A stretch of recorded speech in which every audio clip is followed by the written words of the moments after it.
Okay.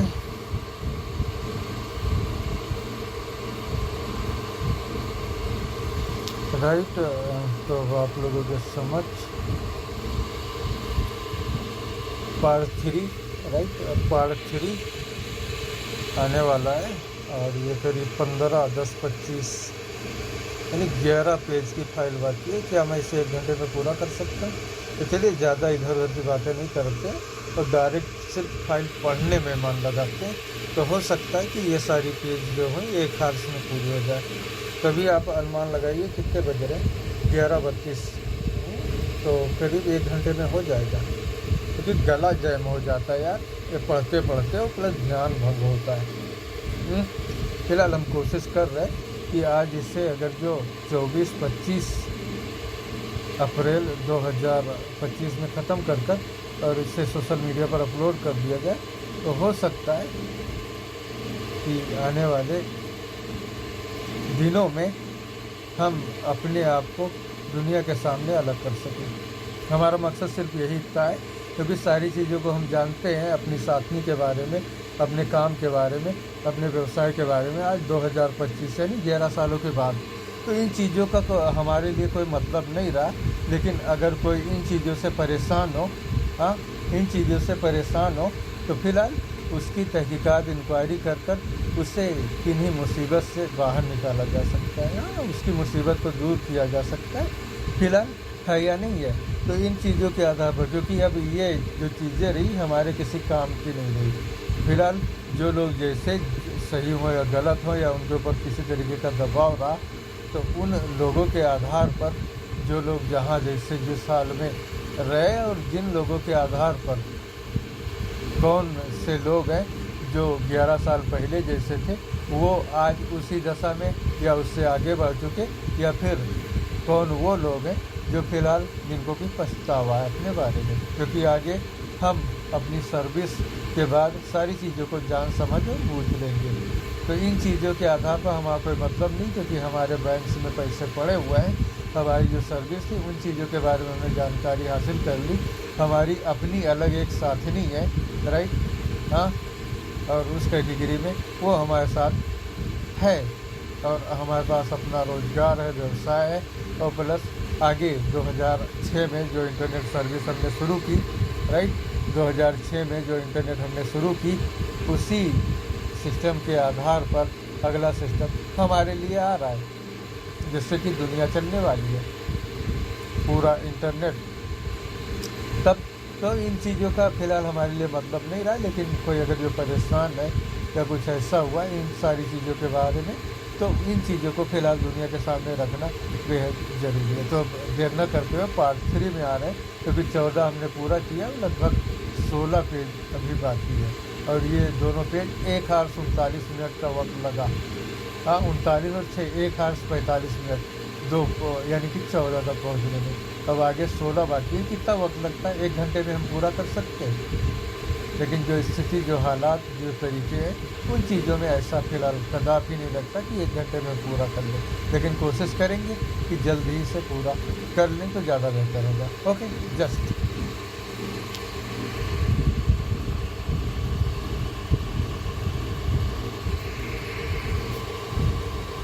हाँ। तो उसके साथ ही एक लड़की बुर्के में घर से बाहर आ रही थी, घर से बाहर, जिसको मामा ने रोका था मेरे पास आने से।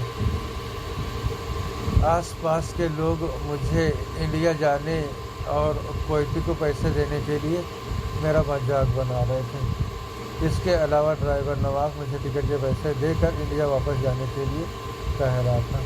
और साकिर मामू घर से फ़ोन, जो सऊदीया में रहा करते थे, हाँ, तो साकिर मामू घर से फ़ोन करने के बाद सब लोगों ने मुझसे यही कहा, कोयती को पैसे नहीं देना। जबकि मुझे इतना टॉर्चर किया जा चुका था कि मुझे वहाँ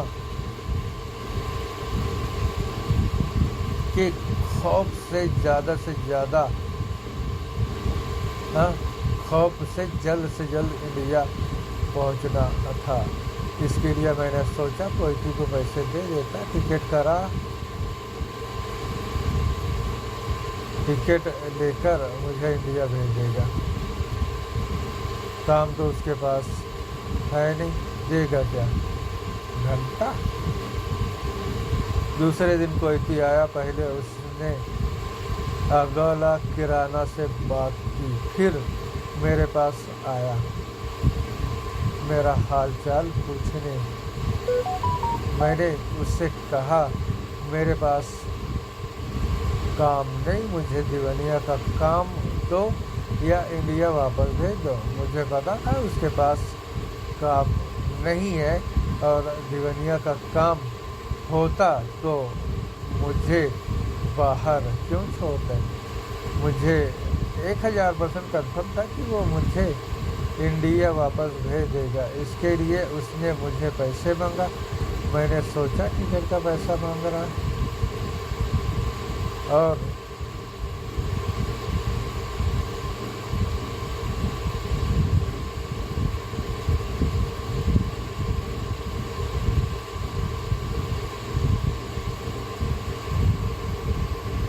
मांग रहा है, और उसको जो मेरे पास 55 दिनार बचे थे उसमें से 50 दिनार दे दिया। पैसा लेने के बाद वो मुझे बिना कुछ बोले कार में बैठा और चल दिया। मैंने उससे कहा मैं रूम में जाता हूँ, सुबह इंडिया तो मैं पहुँच जाऊँगा। पर सब कुछ उल्टा हो गया। कोयती के घर से न खाना आया और ना ही पानी आया, तो एक दूसरे के घर से एक बोतल दही था, दूध नहीं बल्कि दही था, जिसमें मुझे लगता था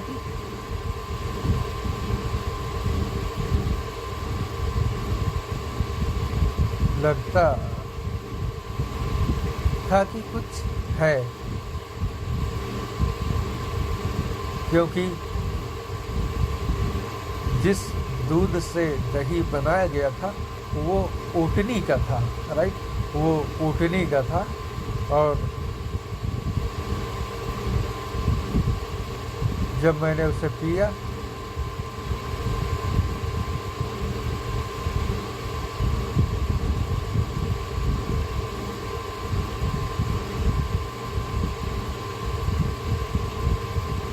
मुझे लगता था कि उसको मैंने सिर्फ पिया और आधी बोतल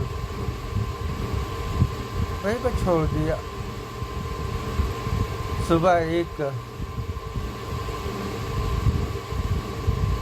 फिल्मी स्टाइल की तरह उस कोयती के साथ रहने वाला बुजुर्ग, जो फिलहाल उसके बाप की उम्र में हो सकता है, दरवाजे पर एंटर किया और दरवाजे को ठोका और मुझसे कहा निकल जाओ इस रूम से बाहर, अब ये तुम्हारे लिए नहीं। मैं हैरान परेशान, मेरी कुछ समझ में नहीं आ रहा था आखिर माजरा क्या है। फिलहाल ये वही व्यक्ति हैं। जब मैं इंडिया वापस आया तो इनकी फ़ोटो इंटरनेट पर वायरल थी, और जब इंटरनेट पर इनकी फ़ोटो वायरल थी तो उन चीज़ों के आधार पर, क्योंकि एक चीज़ हमने छुपाई, जब पिकनिक मनाने के लिए सब लोग गए हुए थे तो वहाँ जो कुवैत के मौजूदा राजा यानी कि जिनके हाथ में सत्ता थी वो हमसे मिलने के लिए आए थे और हमने उनसे हाथ मिलाया था। फिलहाल उन्होंने क्या बताया था कि उन्होंने हमसे हाथ मिलाया था। उनका नाम जाबिर अल अहमद अल सबा था, राइट, और उन्होंने मुझसे हाथ मिलाया था ओखरा में। लेकिन मेरे कुवैत से वापस आने के बाद दो देशों की गवर्नमेंट पूरी तरीके से, क्योंकि थोड़े दिनों के बाद जाबिर अल सबा अल अहमद इस दुनिया में नहीं रहे और दूसरे जो रहे सऊदी के अब्दुल्ला। तो चलिए ये सारी चीज़ें हुई, और ये जो बूढ़े हमें नज़र आ रहे थे ये पुराने यानी कि थर्ड जाबिर अल सबा अल अहमद, ये यानी कि यही जाबिर थे, और ये 2006 में ये एक्सपायर हो चुके, लेकिन इनकी फ़ोटो इंटरनेट पर वायरल थी। मैं कुछ समझ पाता नहीं, तुरंत एक मसीहा के रूप में, यानी हमारे लिए मसीहा के रूप में जुबैर आए, राइट, जुबैर आए और उन्होंने जहरा में सज्जाद नाम का एक आदमी उनके रिश्तेदारों में शुमार थे, उनके पास जाने को कहा। डलऊ मुझे पहले ही गाली देकर भगा चुके थे। मैं टॉयलेट रूम से बाहर निकला और जहरा जाने के लिए रास्ता पूछने लगा। वहाँ पर ज़्यादातर लोग समंदर का पता फाहिल में बता रहे थे और पास ही बस स्टैंड था जिसका पता मुझे जुलाई में चला। खैर मैं पैदल चल रहा था, बोझ भी मेरे ऊपर बैग के रूप में था। इस पे एक कुवैती को तरस आ गया और मुझसे अपनी गाड़ी में बिठा के साहिल तक छोड़ दिया। वहाँ उतरने के बाद उसने मुझे पैसे मांगे। मैंने उसको 1 दिनार दिया और वहाँ से बस पकड़ के सीधा जहरा चला गया। वहाँ पे मेरे मोबाइल की आउटगोइंग कॉल बंद कर दी गई थी, सिर्फ इनकमिंग चालू थी। वहाँ पहुँचने पे मैंने 1-2 लोगों को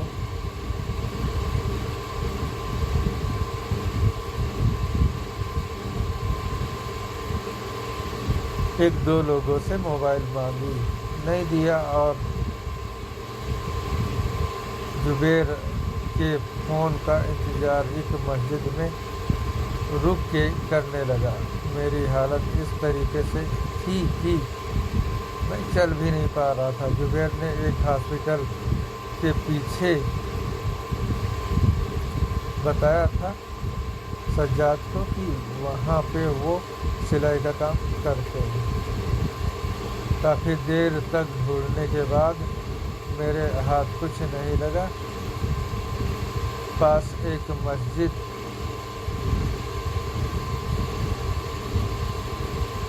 देखकर मैं उसी में रुक गया और नमाज पढ़ के वहीं लेट गया।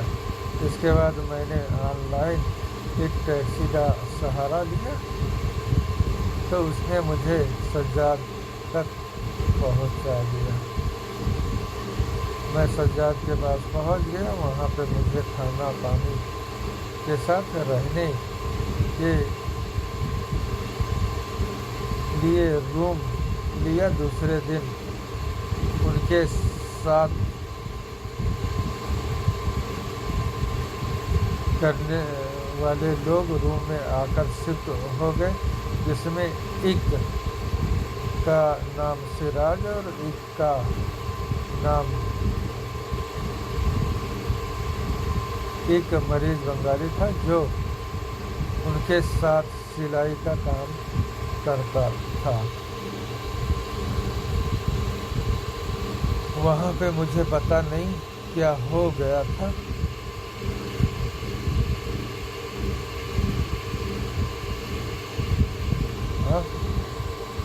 वहाँ पे मुझे पता नहीं क्या हो गया था। मेरे दोनों आँख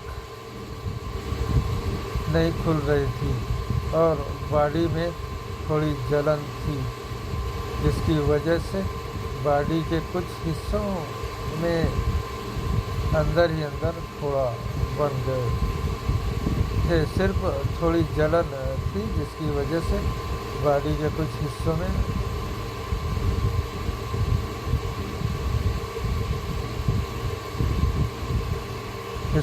फोड़े यानी कि फोड़े फुंसी निकल आए थे। शायद उस दही की गर्मी पीने की वजह से मुझे ऐसा लग रहा है, क्योंकि वहाँ भी गर्मी और टेम्परेचर था। मैं अब सज्जाद के साथ रहने लगा और सिराज जो यूपी का था उससे मेरी पहचान हो गई और हंसी मजाक चलने लगा। इसके अलावा वहाँ पे नेट की सुविधा के अलावा एक इंटरनेट का पीसीओ था जिससे इंडिया बात होती थी और एक 20-25 साल की महिला उसे चला रही थी, जो साउथ इंडियन थी, उसे हिंदी आती थी। खैर सब इसी तरीके से चल रहा था। यार यादें बहुत ज़रूरी होती है ना। हमें लगता है कि कोई सभ्यता पूरी तरीके से ख़त्म होने वाली थी, या और उन सारी चीज़ों का प्रकोप हमारे ऊपर ही उठाकर दूसरे लोगों ने डाल दिया था क्या। क्योंकि बात करें तो 2014 में जब हम कुवैत में थे, तो फरवरी 2015 में अब्दुल्ला की मृत्यु हो चुकी थी, और उसके थोड़े टाइम बाद जो कुवैत के राजा थे, क्या नाम था, जाबिर अल सबा अल अहमद, उनकी भी मृत्यु हो चुकी थी। तो चलिए, अब इन सारी चीज़ों के लिए हमारे पास वक्त है, लेकिन इन चीज़ों को पहले पूरा करना होगा। तो चलिए,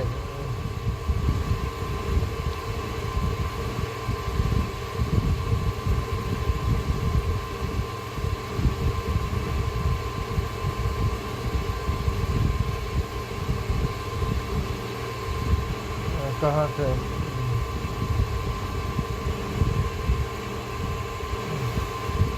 नेट की सुविधा थी, इंटरनेट का पीसीओ था, जिससे इंडिया बात होती थी, और एक 25-30 साल की महिला उसे चला रही थी, जो साउथ इंडियन थी, उसे हिंदी आती थी। खैर सब इसी तरीके से चल रहा था। अब मेरी बॉडी के अंदर जो गर्मी थी, वो थोड़े के रूप में बाहर निकल रही थी। बॉडी के कई हिस्सों में छोटे छोटे दानों के दानों के साथ था, जो मुझे बहुत तंग कर रहे थे। इलाज के लिए मुझे कोयती के पास जाना ज़रूरी था। मैं किसी भी तरह से कोयती के पास पहुंचना चाहता था, और इलाज या इंडिया वापस भेजने की बात कर रहा था। इस बीच कोयती ने फ़ोन किया। मैं इंडिया वापस जाना या इलाज करवाने की बात की, उससे बात की। मेरे पास उसके घर तक पहुंचने के लिए पैसे नहीं थे, और मेरे पास कोई काम नहीं था। इसी बीच बबलू के बकाले से इरफान ने फ़ोन किया और मुझे अपने पास काम के लिए बुलाया। मैं उनके पास पहुंच गया और फ्री होम डिलीवरी देने लगा। लेकिन इस बीच पूरी तरीके से थोड़े निकल आए, जो शरीफ मामू के बाकी हिस्सों के अलावा कुछ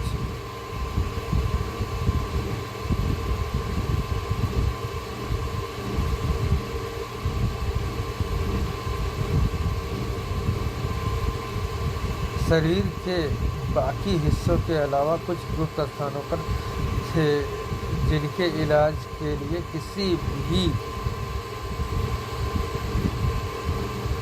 कहना आसान न था। फिर भी मैंने अपनी मजबूरी इरफान को बताई। इस बीच कोयती ने मेरे पास फ़ोन किया और मुझे अपने घर पे आने के लिए कहा। मुझे इरफान ने दूसरे दिन जाने के लिए कहा। मैं दूसरे दिन कोयती के पास उनके घर पे पहुंच गया, जहां पे मेरे लिए रूम में जगह नहीं थी। मस्जिद जाने पे मेरी उसकी बाप से मुलाकात हुई। उन्होंने मुझे कहा, तुम नमाज के साथ नहीं सोना। रूम का दरवाज़ा बंद था, ड्राइवर गायब। मेरे पास घर के दरवाजे के अलावा कोई दूसरा रास्ता नहीं था। एक बूढ़े आदमी ने आकर मुझे घर में जाने के लिए कहा था। सही था, वो बुढ़ा सही था, लेकिन मेरी ही किस्मत खराब थी। मम्मी मैं आ रहा हूँ। मेरी ही किस्मत खराब थी। अब सब समझ में आ रहा है। क्योंकि ये फाइनल टच से घर में सिर्फ मेरे बैग को अपनाया गया, मुझे नहीं। बाद में बैग के साथ मुझे चाबी दी गई। तब तक ड्राइवर भी आ गया था। वहाँ से मैंने रियाज मामा को फ़ोन किया और उसने सारी बात बताई और ड्राइवर से कोयती के पास फ़ोन किया और बताया कोई बुरा चौदह बकरा बनाया है। फ़ोन किया और बताया कोई बुकरा आ रहा है, उसके साथ चले जाओ। जबकि मैं उसके पास इलाज या इंडिया वापस जाने के लिए गया था। उसने कुछ नहीं किया। फ़ोन पे कहा कि कोयती ने 3 दिनों का टाइम दिया और कहा इस बीच कहीं रह लो, इसके बाद मैं काम दूंगा। मेरी बॉडी में इतने दर्द हो रहा था कि मैं चल भी नहीं पा रहा था। रूम के बाहर ही मैं बैठ गया था। तब जाके रूम की चाबी मुझे दी गई। सुबह होते ही उसी अंदाज में कोयती के बाप ने मुझे घर से निकाल मैं वापस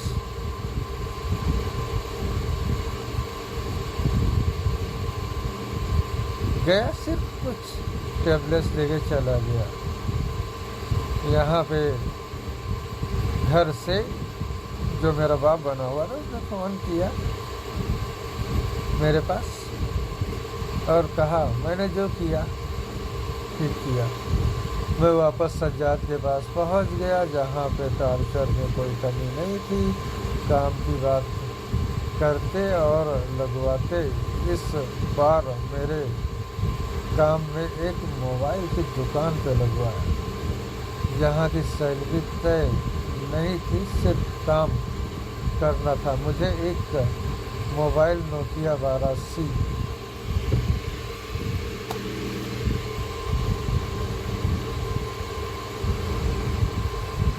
दिया गया। उसकी एलसीडी सोल्ड करनी थी। मैंने एलसीडी सोल्ड कर दी।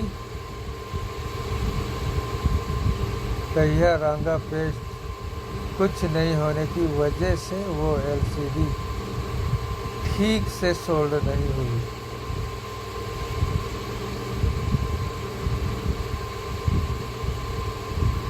सोल्ड नहीं हो पाई।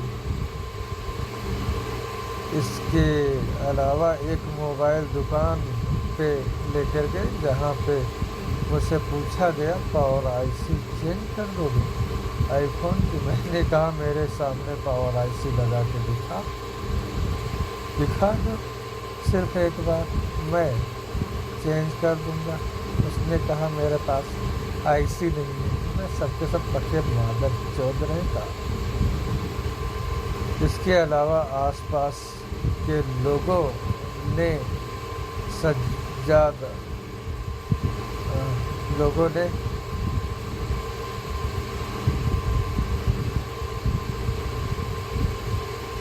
सज्जाद से बात करते कि इनको पासपोर्ट का फॉर्म भरना आता है। इनके बाप ने ऐसा ही बताया। एक साइकिल वाले की दुकान पे बात की, उसने भी इनकार कर दिया। मुझे वहाँ पे टार्चर और इंडिया से फ़ोन पे गालियाँ मिलती रही। ना मुझे वहाँ पे कोई काम देता और ना ही मुझे इंडिया वापस आने को कहा जाता। बीमारी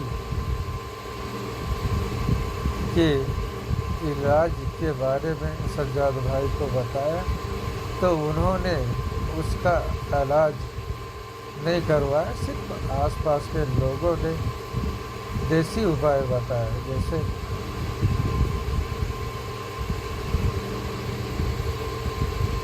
कीड़े पड़े कुत्तों को। जैसे कि उनको अब हम उनको जवाब देते कीड़े पड़े उन कुत्तों को।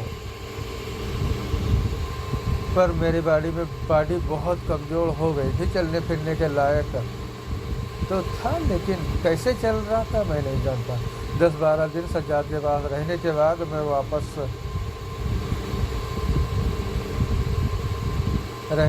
मैं वापस भेज दिया उन्होंने ललऊ के पास। वहाँ वे नान्हे ललऊ मौलवी साहब के अलावा यासीन बंगाली भी था। ये यासीन बंगाली वही था जिसने बाबुल बकाले पे मेरा काम लगवाया था।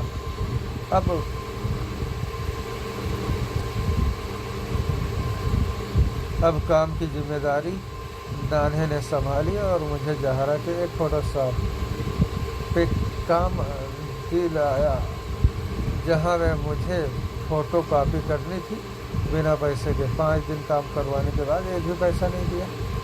इसके बाद एक मिस्री के बकाले पे काम लगवाने के लिए लेकर गए, जहाँ पे मुझसे इल्ज़ाम लगाया गया कि ये खड़े होकर पेशाब कर रहा था। ऐसे ऐसे गुर्बत पड़े। फिर अपने साथ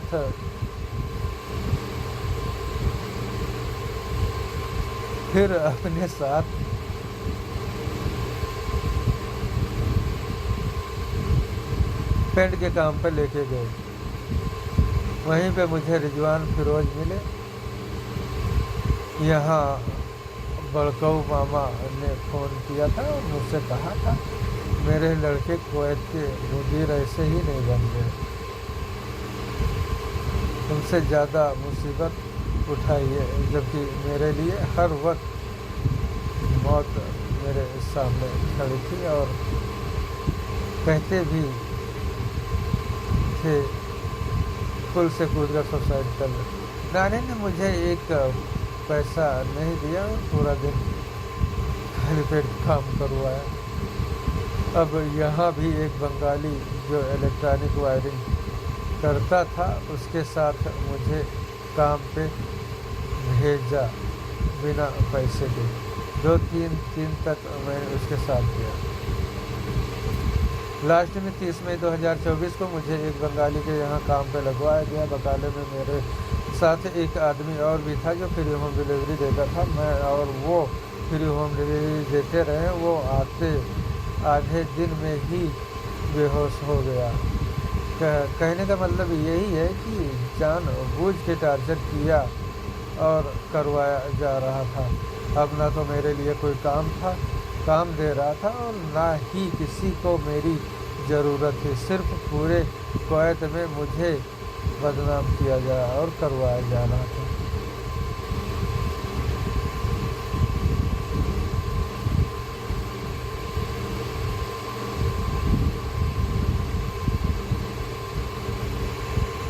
ताने देने में कोई कसर ना छोड़ी।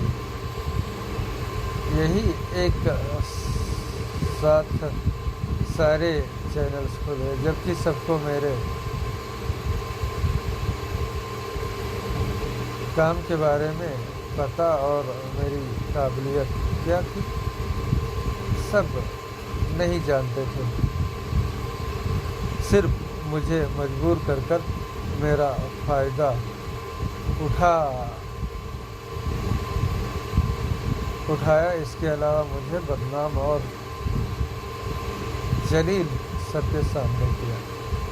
इसी बीच इंडिया से बाप ने फ़ोन किया और बताया कि रियाज वापस आ रहे हैं कुवैत में, उनके पास चले जाओ। 16 जनवरी को रियाज को कुवैत पहुंचना था। तब तक मैं ललऊ के पास था। यहाँ पर उसने 5 डिग्री टार्चर दिया मुझे 3 जून से लेकर 15 जून तक, जिसमें सबसे इम्पोर्टेंट थे 11, 12, 13, 14, 15 जून 2024। इन 5 दिनों में मेरे साथ वो हुआ जिसकी उम्मीद मैंने सपने में भी नहीं की थी और ना ही मैं उस पल को अपनी लाइफ में कभी भूल सकता हूँ। फिलहाल मैं भूल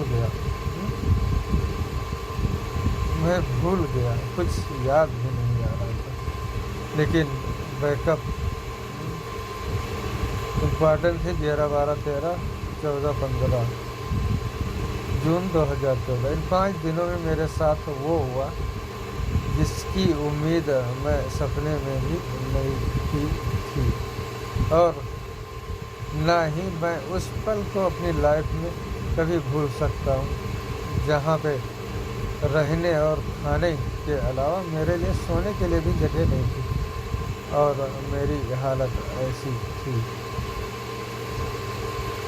ललऊ सुबह होते ही मुझे भगा देते और उस रेगिस्तान के लगभग 50 डिग्री टेम्परेचर में फिर रात 12 बजे के बाद मेरी एंट्री थी उनके बकाले में। लेकिन इन 5 दिनों में तो कमाल कर दिया। कोई दुश्मन के साथ भी ऐसा सलूक न करे जैसा ललऊ ने मेरे साथ किया। बकाले में शरीफ मामू, नान्हे मौलवी ललऊ के अलावा जो नए चेहरे शामिल थे, ललऊ के मामा और एक इंडिया से एक नया लड़का आया था, जिसको ललऊ ने अपने बकाले में रख लिया, और उस रूम पर जगह भी नहीं थी इतने लोगों के लिए, सिर्फ मेरी जान लेने और रियाज के पास वापस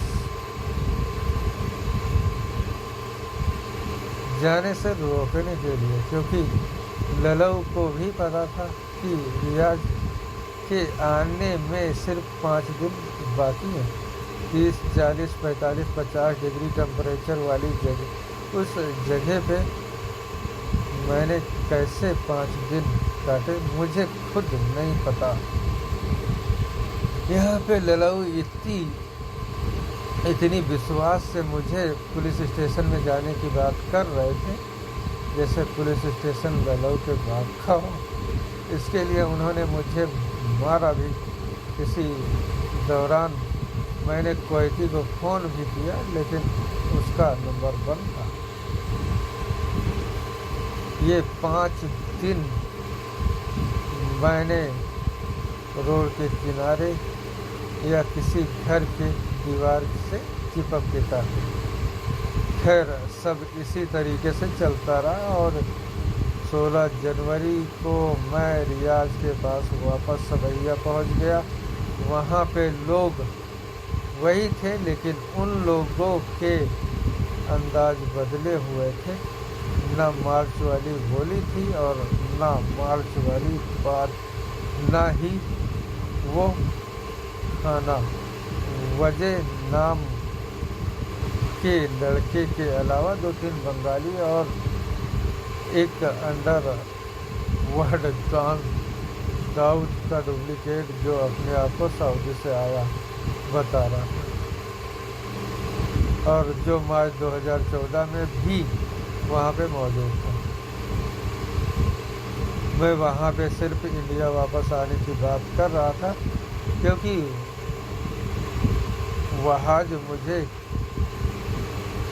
खुला फ़ोन मूवीज़ रियाज के नंबर पे सेंड कर रहा था, और सऊदी के लोग के अलावा वहाँ की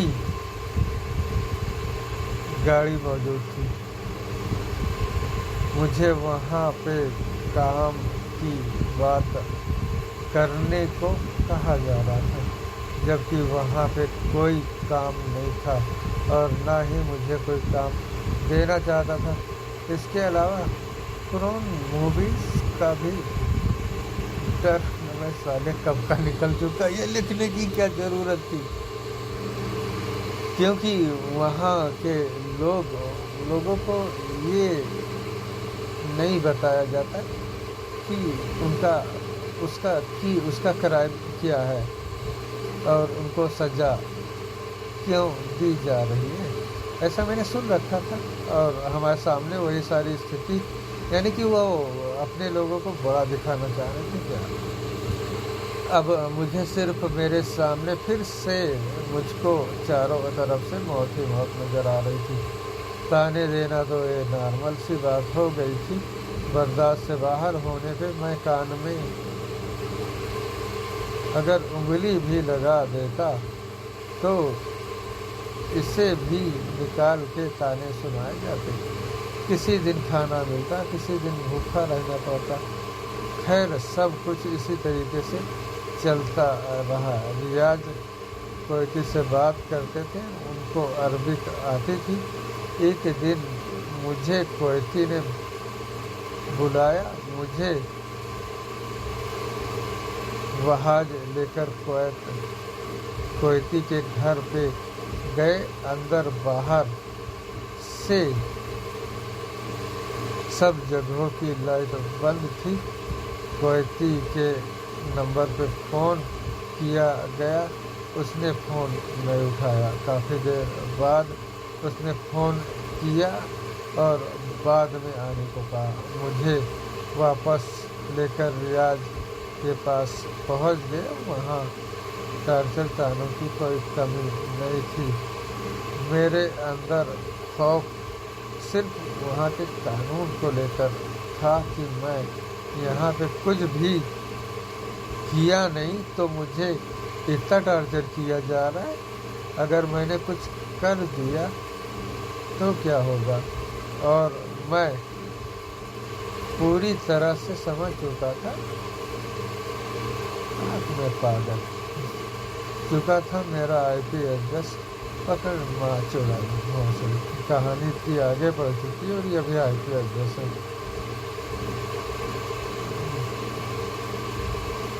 IP एड्रेस पकड़ लिया गया है, इसलिए मुझे टार्चर करके मारने की प्लानिंग में है। मतलब कुछ दूसरा था। I mean चेंज ये गवर्नमेंट, क्योंकि 3 गवर्नमेंट इंडिया में मोदी जी आ गए थे, सऊदी में सलमान आ गए थे, प्लस कुवैत में जो था